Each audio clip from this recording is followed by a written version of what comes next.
about 5 weeks. You guys should go and support them. Everyone should go and support them. They're pro-Israel. It was unbelievable. You would be forgiven to think he worked for the Israeli Defense Force.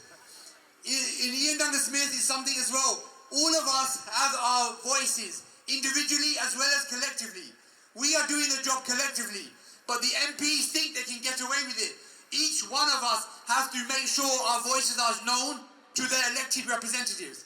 Writing, phoning, turning up at their surgery. Operating the individuals actually carrying out the brutality that's enabling this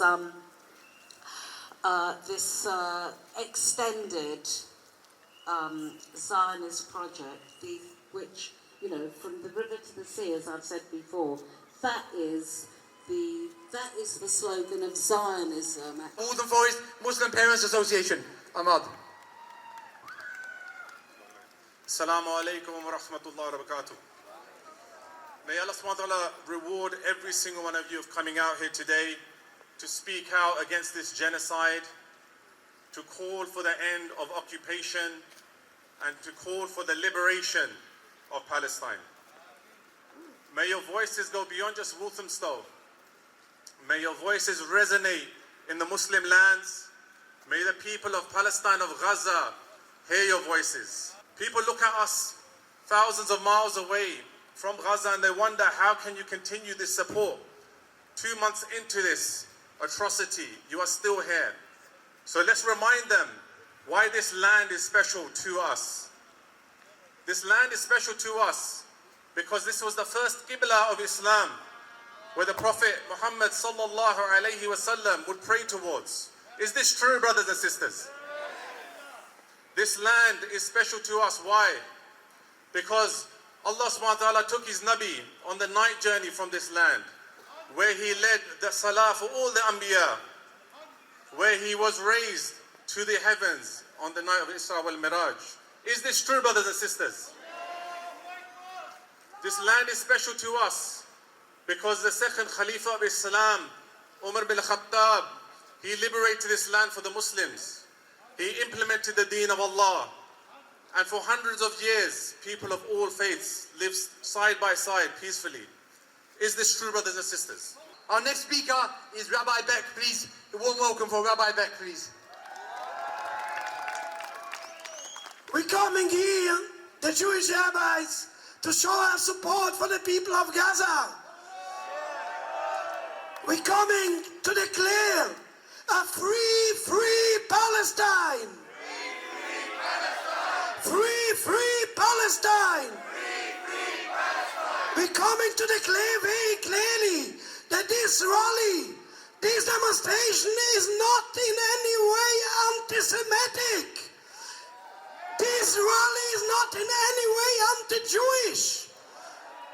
I will tell you, it's even not anti-war. It is anti-genocide, anti-killing innocent men, women, children. So many children have been killed. It's so shameful. Everything is done in our name, in the Jewish name. In worse than that, in the name of the Torah, in the name of God. We have to come out to show it's not true. Judaism is against the state of Israel since its creation. Jews not recognize the state of Israel at all. Jews are in exile by divine decree. We have no right to rule even 1 inch of a land. The whole land should go back for the Palestinians, from the river to the sea. My next speaker, I'm excited to call. Many of you saw on social media a lady, an anti-Zionist lady, who was challenging the police. The police were telling her to take your poster down, take your slogans down. And she said, I'm from a family who survived or perished in the Holocaust. How are you telling me? I know. I'm a Jewish lady. I know what Zionism is. They arrested her shamefully. Many of you saw that video went viral. Our lady is standing next to me right now, Yael Khan. She's always stood for peace. She's always stood against Zionism in such a strong fashion. It puts many of us to shame. and I'm proud for her to be here, and she's going to speak to you now. Yael Khan. Warm welcome, please. Thank you, everyone. You are wonderful because you stand against genocide, against the Holocaust which is happening now in Gaza. I blame the British media, the regime, government and opposition, and most MPs who are Holocaust deniers. They support Holocaust, denying that Israel is systematically exterminating the Palestinians in Gaza is Holocaust deniers. Shame on all of them. One more speaker scheduled in, but we've just been told we have a family here who the lady we're looking at, mashallah, was a person who survived the first Nakba. The first Nakba in 1948, where Palestine were expelled. This family is from there, inshallah, so it would be doing a disservice if we didn't give them just a literally a minute, inshallah, to share their words. Bismillah, come up, sister. You're a warm welcome, please. Takbir! Takbir! Assalamu alaikum, everyone.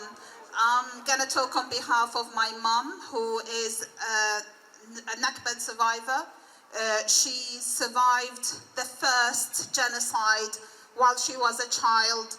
She carried her little brother through the blood, walking to safety with her mother-in-law telling her, or her stepmother, telling her to shut her eyes so she doesn't see all the atrocities that happened. She walked through the blood, but she survived. They are now refugees. Her family is all being refugees in their own country. They have a key. They have deeds to their house, but they can't go back. They've never been back since they left in 1948. For everybody, this is a history date in the books that you read about. For us, it's the day we lost our land, our house, our livelihood. In 1967, my dad was one of the people who escaped as well with lots of people to Jenin. He is the second genocide victim. In 1967, as well as the date that my auntie was the first political prisoner in the jails in Israel. For 10 years she was tortured. She endured a lot for 10 years, but she was released at 1977. I can tell you in 1987 is the date that Intifada happened, where people started throwing rocks as the only mean to survive, to protect their land, their house, their family against tanks and machine guns. But they survived. At least 1,400 to 2,000 people died. And then the second Intifada between 2005 or 2000 to 2005, that's a date for me where my cousin got shot in Jenin in Romana. And he survived. Luckily, he survived only to be shot in 2014, dying and being a martyr with God. And that's 2014. For everybody, that's another genocide, but for us is the day we lost our cousin.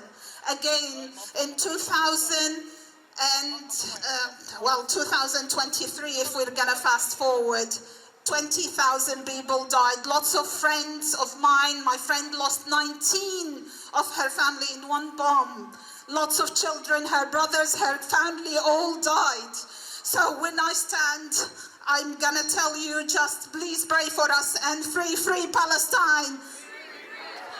My name is Irfan Akhtar. I'm from the Waltham Forest Council of Mosques, and today's protest was about solidarity with the Palestinians and against this brutal genocide and occupation that's been going on for 75 years. Well, we're local to Walthamstow, and Walthamstow is, mashallah, a massive pro-Palestinian population. Not just Muslims, but Christians and Jews, everyone together. And so we want to show the strength of feeling that is present here and is replicated all over the world, really. But in our area, we're supposed to do local protests to give moral support to those Palestinians suffering unbearable atrocities at the moment, inshallah. But we want to hopefully stand with them and then also hold our leaders to account. Everyone has to do their part, basically, however small it is, whether it's writing letters or protesting, making your voice heard. You know, all of these are actions, and social media are actions that we can do to help, further the cause of peace and justice, because that's what we want, really. But what we do locally, everyone needs to realize, because people are feeling desperate. They're desperate about this situation, they want to change it. And so by organising a march, we've facilitated that one way of releasing that tension, that frustration, but then also moving it into practical action. You may have heard during the talks, we gave many actions. Boycott is one of them, writing to MPs another one, supporting people who are on trial at the Snaresbrook Crown Court. So many actions that people can get involved in and inshallah do their part to try and bring about a peaceful resolution. We know it's not going to be a quick one, it's long, but at the same time, everyone's got to do their bit as much as possible, and the victory comes from Allah.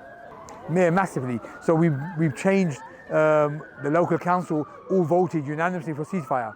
And even before that, I read out the names of councillors, 13 councillors that called for a ceasefire, even before the collective decision. And in many councils, Labour, opposition and Tory government, both at the exec level, top level, are fully not supporting a ceasefire. They're literally got blood on their hands supporting a genocide. And so giving a green light to it at least. And this is by many historians, Israeli historians saying the same thing. So at a local level, the council group, Labour group, going against party line is a massive victory. Yeah, it's a shameful attempt for them just to try to silence dissent. Where's the free speech gone now? When it comes to Ukraine, we can speak fully. People can do actions, all well and good. When it comes to the oppressed people of Gaza, the only reason why the government are trying to silence it is because Israel is an ally. But unfortunately, Israel is a genocidal maniac. Israel at the moment are attacking and doing something, breaking international laws, war crimes, but because they're an ally, this government is trying to bend over backwards to try and support them and silence any criticism. Because the more we bring it to light, the war crimes that's happening, the children being murdered, the harder it is for them to defend their ally. And they don't want that. So we're making it hard for them, and we're going to continue, inshallah. We even heard recently the USA are actually putting visa bans on Israeli extremist settlers. Jewish settlers are going to be banned from entering the USA. That's kind of a move. Obviously, it's still too little, too late, and it's not enough that we need the occupation to stop. But you see, pressure makes these things happen. Palestine means, there's a quote, it's the soul of my soul. Like that brother said, his grandfather said to his daughter, she's the soul of my soul. For all Muslims, we've woken up now. Everyone knows and should remain. Palestine is the soul of our souls. It's in our heart, and that's what we need to remember.